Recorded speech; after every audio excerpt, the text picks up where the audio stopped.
Hi everyone, welcome again to Training for Life Redeemed. I'm Dan, I'm with my father David. We are going through the Psalms pretty much this year really. We are looking at Psalm 50 today. We did not start at Psalm 1 if you're wondering. We skipped a whole bunch of them and started at book 2 of the Psalms.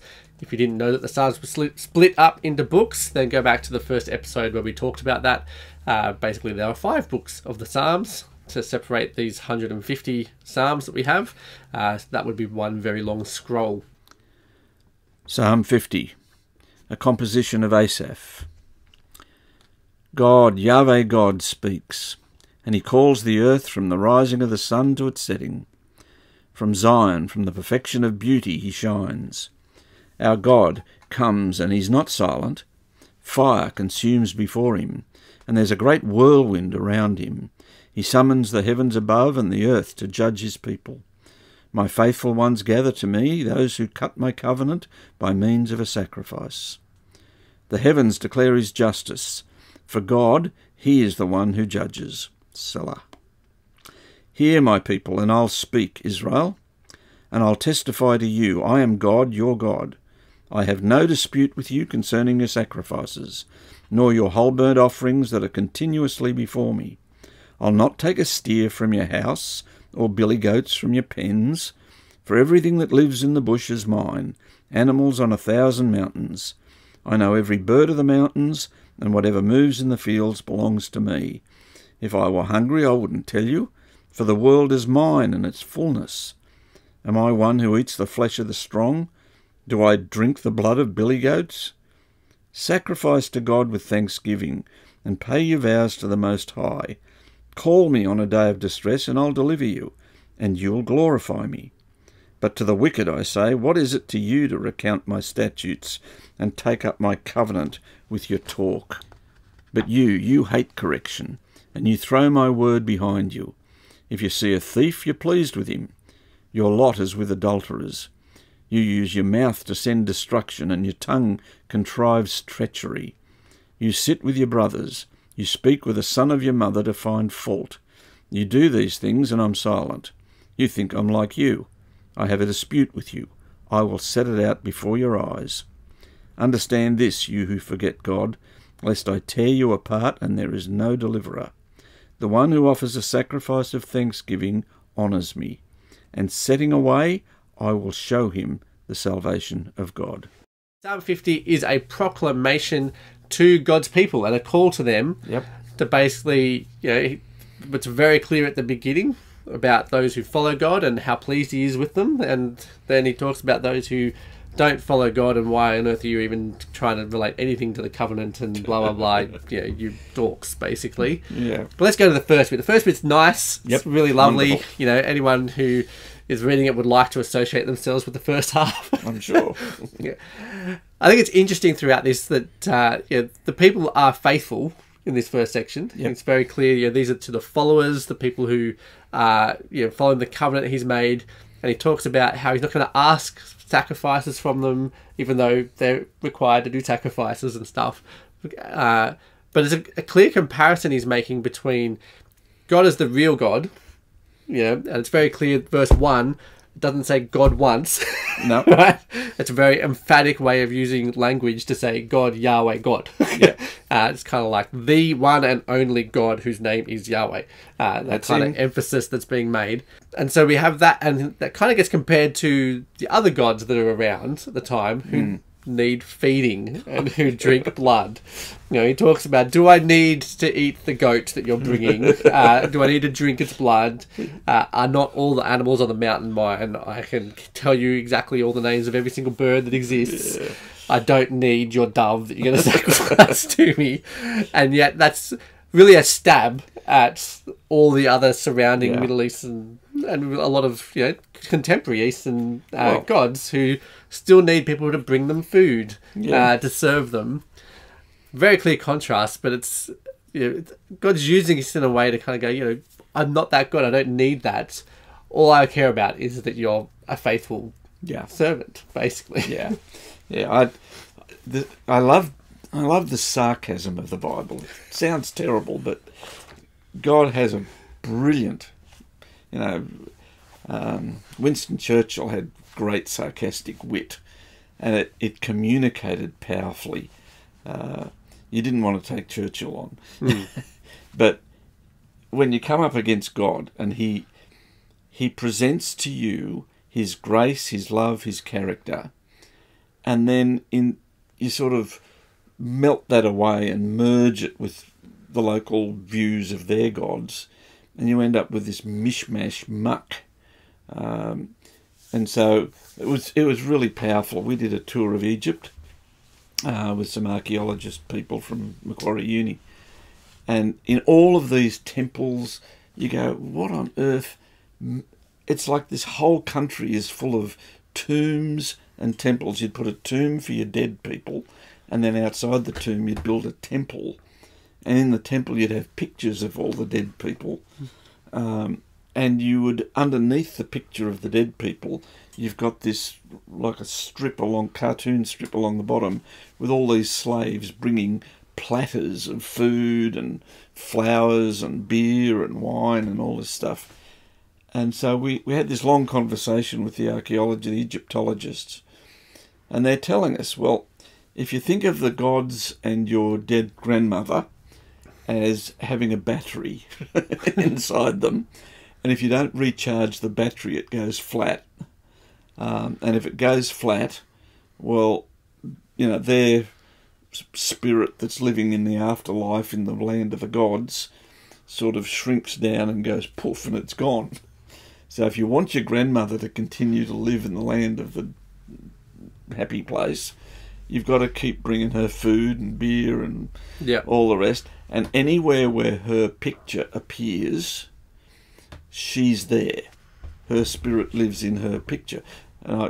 My mind goes to, your mother walking into your room when you're 3 years old, putting her photograph on the wall and saying, I'm watching you.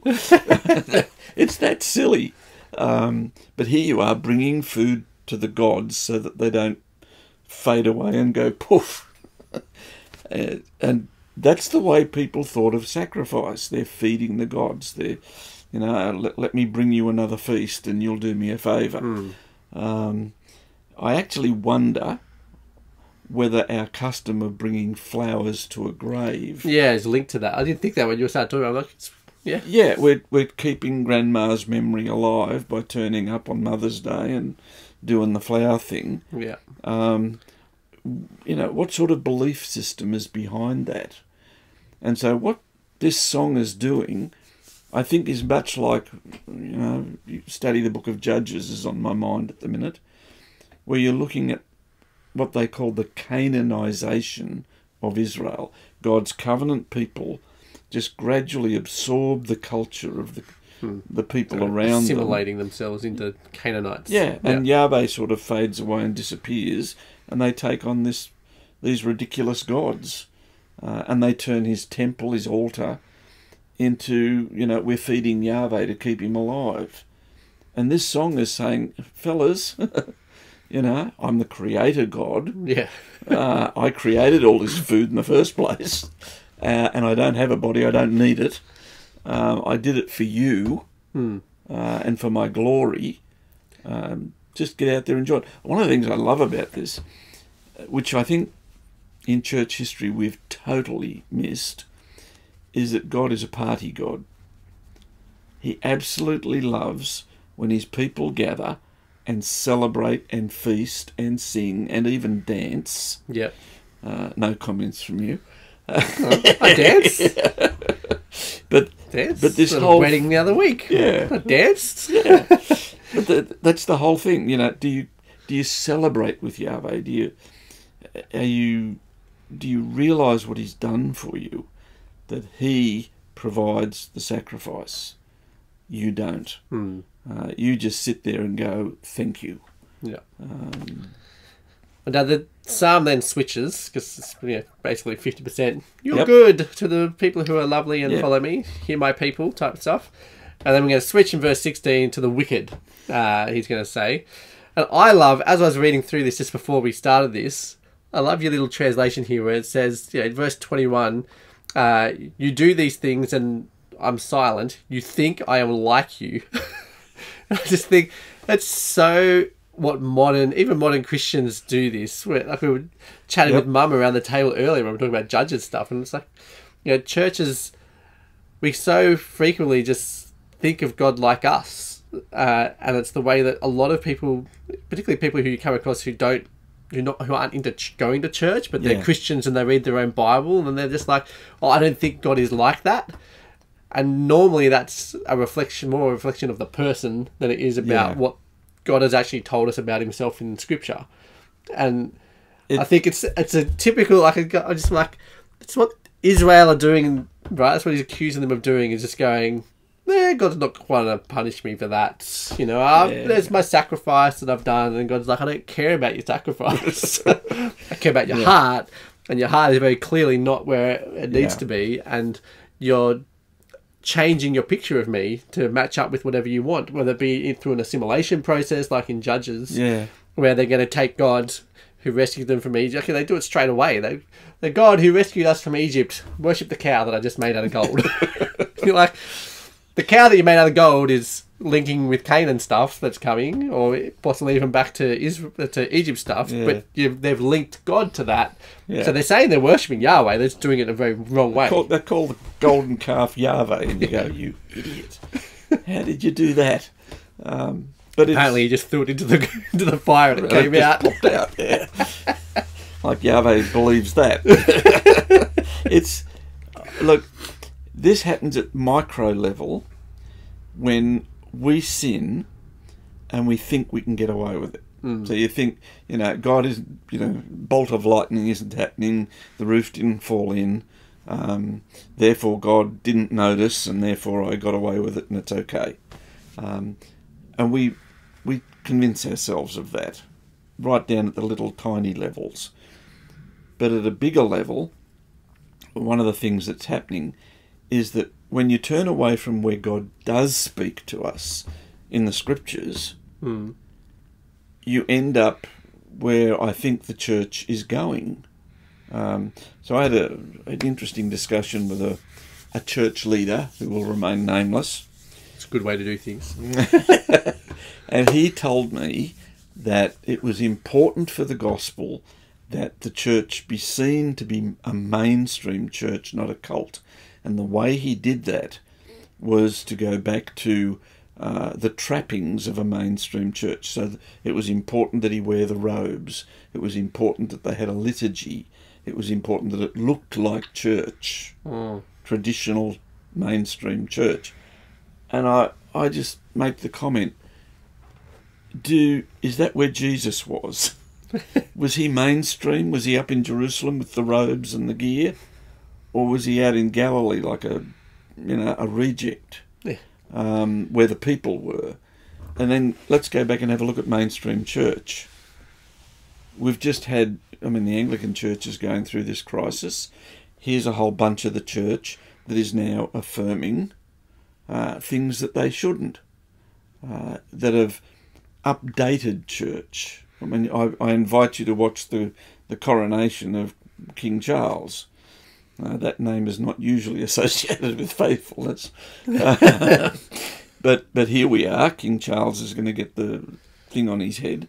He's now the head of the Anglican Church. And he's the head of the Anglican Church. But he doesn't want to have anything to do with the Anglican Church as the faith. He's the defender of all faiths. And you're looking at this and you're saying, and the people behind all of that, the bishops are appointed by Parliament, which is an elected representative of all faiths, and they control the Church of England. And those people are putting the Bible to one side and saying God is silent. There are issues coming up on which he hasn't spoken, and when he has, and so we can just make it up as we go along and make God do what our culture approves, and not let God rebuke our culture. And so the second half of this psalm is a warning to God's people. Over here, God says to the faithful, I have no complaint against you. Yeah. That's wonderful. I sit before the throne of God. Jesus died in my place, and God says, your slate is clean. I have nothing against you. There are no more sacrifices needed for you. You are blameless, innocent, righteous, holy, done deal.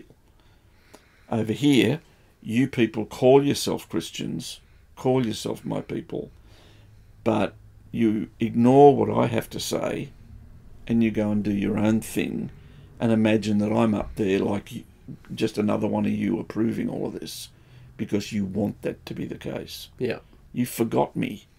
You're in a lot of trouble. Yeah, which is what comes. You goes, I have a dispute with you. I'm going to set it before your eyes and understand this, you who forget God, lest I tear you apart and there is no deliverer. And that's the key bit here is the only deliverer, if you go back to our last Psalm, 49, the only way that you can get delivered from Sheol is if God ransoms you. Yes. And that's before they have a full understanding of what we've got with Jesus. And then we come here and it's like, if you keep going down this and forget me, you have no deliverer. There's no one else who can get you out. And the end result, that phrase there, I will tear you apart. That's the picture of an animal tearing apart his prey. And the covenant curse is, you're going to die and I'm going to feed you to the birds. Yeah. Your shame won't be covered. You'll be exposed to all the world. And that's why, I used to wonder, yes, Jesus dying in my place pays for my sin. That's what I deserve. But why did he have to die such a cruel, horrendous death? Naked and full of shame. Naked and full of shame and exposed for the whole world to gaze on. And the answer is because he covered my shame. He covered my guilt. He covered every aspect of my corruption in sin. And exposing all of that is part of the judgment. And when we look over here, he's saying you can either come to where I pay your debt, or you can pay it yourself in public and the whole thing will be seen and witnessed. Where do you want to go with this? You call yourself a believer, you bear my name, and then you treat me like that. That's a big choice. So we've had a call to the world that doesn't know God, God the Redeemer. We've got a call to the people who are faithful. We've got a call to the people who call themselves his people, who are unfaithful. And still it's the same two choices. Yeah. So we need to make sure we actually make a proper choice. I highly recommend you go for the ones at the beginning of the psalm. They seem to end up a lot happier. Now that brings us to the end of this episode. If you would like to grab the study notes for this episode, please head over to trainingforliferedeemed.com/106. Make sure you hit subscribe if you're listening on a podcast thing or watching us on YouTube. Hit that subscribe button so that you get notified next time our next episode gets released. Do come and read the notes. This is the light discussion. The meat's in the notes. Yeah. There's definitely a lot more in those notes, and there's reflective questions and all kinds of stuff. And there's even books that go along, not necessarily with Psalms yet, but with a lot of the other ones. So make sure you go and check all that stuff out. Otherwise, I will chat to you again next week when we look at Psalm 51, which is David's. That's a biggie. One of my favourites.